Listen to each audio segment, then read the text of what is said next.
Hello everyone, তোমরা কেমন আছো? আশা করি সবাই ভালো আছো। আর আমিও তোমাদের আশেপাশে মোটামুটি ভালো আছি। আর আজকে হলো শ্রাবণের লাস্ট সোমবার, তাই স্নান করে চলে আসলাম। সকালে কিছু কাজ ছিল, ওগুলো গুছিয়ে নিয়ে তারপরে স্নানটা করে চলে আসলাম। কারণ আজকে একটু লেট হয়ে গেছে গো, কারণ ওদেরকে খাইয়ে পাঠিয়ে তারপরে আমি স্নান করেছি। না হলে কি ঠাকুর করে গেলে আমার অনেক টাইম লাগে, তাই ভাবলাম আজকে ওদেরকে খাইয়ে তারপরে আমি স্নান করে ঠাকুর করে যাব। দেখো আমি সিঁদুর পরে নিলাম। লম্বা করে সিঁদুর দিতে অনেক ভালো লাগে আমার, তাই আজকে দিলাম। কেমন লাগলো একটু বলবে বন্ধুরা। আর এখন চলে যাচ্ছি ঠাকুর করে এখন বাসনগুলো মেজে নিচ্ছি, কারণ কালকে রাত্রে বাসন মেজে রাখতে পারলাম না, কারণ লোক এসেছিলো সন্ধ্যার টাইমে, তাই পুজো দিয়ে চলে আসলাম।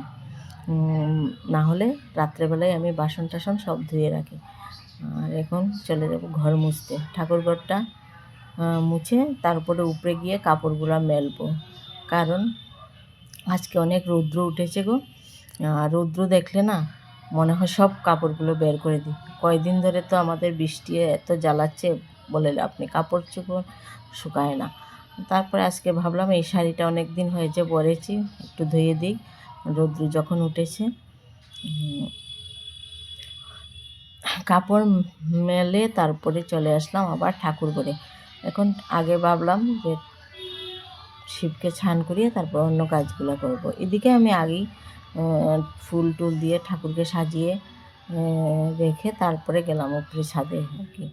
আর এখন আমি দেখো সবার নামে নামে বেলপাতা দিচ্ছি শিবের কাছে। জয় ভোলানাথ, তুমি সবার মঙ্গল করো,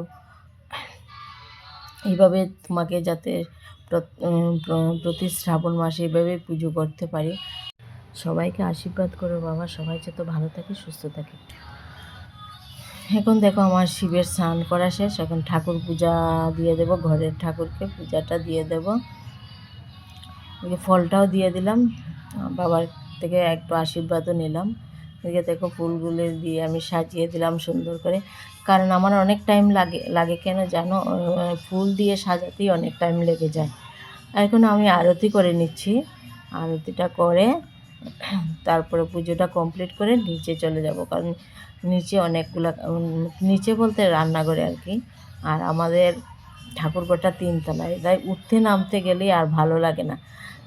এখন দেখো পুজোটা কমপ্লিট করে নিলাম। এখন আমাদের তুলসী গাছে তো প্রতিদিনই জল দিতে লাগে, তাই উপরে আর যেতে ইচ্ছে হয় না, তাই ঠাকুর ঘরে একটা রেখে দিয়েছি জানলার মধ্যে তুলসী গাছ। আর এদিকে আমি স্নান টান করে হনুমান চালিসা পড়তে লাগে, এটা আমার রোজ দিনের একটা রুটিন। যতই ব্যস্ত থাকি না কেন আমি রোজ দিন স্নান করে তারপর হনুমান চালিসাটা পড়ি আর কি। আগে 2 বেলা পড়তাম, টাইমের জন্য এখন 1 বেলাই পড়ি, স্নান করেই পড়ি। এদিকে আমি চা বসিয়ে দিলাম আমার জন্য, চা খেয়ে তারপরে অন্য কাজগুলি করব। চা না খেলে শরীরে এনার্জি আসে না গো, তাই সকাল থেকে কাহিনি 12টা বেজে গেছে ঠাকুর দিয়ে আসতে আসতে। তাই এখন চা রুটি নিয়ে নিলাম, চা রুটি খেয়ে তারপরে রান্নার কাজে লেগে যাব। তোমরা তো জানোই যারা হাউস ওয়াইফ, অনেক কাজ থাকে সকাল থেকে। আর অনেকে বলো যে সারাদিনই তো মোবাইল নিয়ে থাকে, কী আর কাজ। একদিন আমি সকাল থেকে রাত্রি অবধি ভিডিও করব, তোমাদের শেয়ার করব, যারা এই কথাগুলো বলো আর কি, যে তোমাদের আর কি কাজ, শুধু সারাদিন মোবাইল নিয়ে থাকো। আমরাও যে মোবাইল নিয়ে থাকি এটা প্রমাণ করার জন্য একদিন আমি সকাল থেকে রাত্রি অবধি ভিডিও করব। দেখো এখন আগে মশলাটা করে নিচ্ছি, কারণ পনির রান্না করব। পনির আমার মেয়ে খুব ভালোবাসে। আর এদিকে মটরশুঁটি দিয়েছে বড়মশাই, মটরশুঁটি, আলু আর পটল দিয়ে পনিরটা করবো আর কি। এখন পটলগুলা কেটে নিচ্ছি। এদিকে মেয়েও চলে এসেছে কলেজ থেকে, ও বলছে ভাত খাবে। আমি বলছিলাম তুই একটু বস, পনিরটা হয়ে গেলেই তারপরে খেয়ে নিবি। আর এদিকে আমি পটল আলু সবগুলো কেটে নিলাম।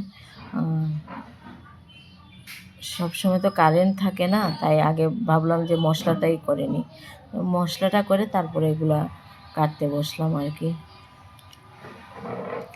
আমার কাটা শেষ, এখন আমি পাঁপড় ভেজেছিলাম, ওই তেলেই আমি পনিরটা ভেজে নিচ্ছি। তারপরে এই যে পটল, আলু, শিলনোড়া, মরিচ এগুলা ভেজে নিচ্ছি। এখন ফোড়নটা দিয়ে দিলাম, পনির রান্না করব তো জিরা, কালো জিরা, শুকনো লঙ্কা দিয়ে দিলাম। এখন মশলাটা দিয়ে দেব, মশলাটা দিয়ে সবজিগুলো দিয়ে দেব। সবজিগুলো একটু নাড়িয়ে ছাড়িয়ে তারপরে নুন দেব, মটরশুঁটিগুলোও দিয়ে দিলাম। ডিবিতে থাকে যেহেতু, তবু একটু সিদ্ধ করতে লাগে। দেখো আমার পনির তরকারি হয়েছে, এদিকে ভোরের ভাতও হয়ে গেছে। এখন মেয়েকে খেতে দেবো, কারণ সকালে আজকে কলেজে কিছু খায়নি, যেতে বলছে কিছু খাবো না। আমি বলছি রুটি হলে খেয়ে যাক, কিছু খাবে না। দেখো আজকে রান্নাবান্না একদম সিম্পল, ডাল, পনির আর পাঁপড় ভাজা। এদিকে সকালে একটু রুটির জন্য বটি বানিয়েছিলাম, এখন মেয়ের জন্য ভাত বেড়ে নিচ্ছি। আমি তো পনির, ডাল আর পাঁপড় বলতে সাগর পাঁপড় ওই ভালোবাসে, তাই ওর জন্য সাগর পাঁপড় ভাজলাম, আর আমাদের জন্য এমনি পাঁপড়। আর ডালটা আজকে শসা দিয়ে করেছি, অনেক ভালো লাগে শসা দিয়ে ডাল দিয়ে খেতে। দিয়ে দিলাম, ওকে বলছি তুই খেয়ে নে। আর বলছে এত পাঁপড় খাবো না, আমি একটা সাগর পাঁপড় আসলো খেয়ে নিলাম। এখন আমার সব কিছু কমপ্লিট, মানে রান্না বান্না একদম সব গুছিয়ে নিয়েছি, কমপ্লিট। আর আজকের জন্য টাটা বন্ধুরা, কেমন লাগলো আমার ভিডিওটা।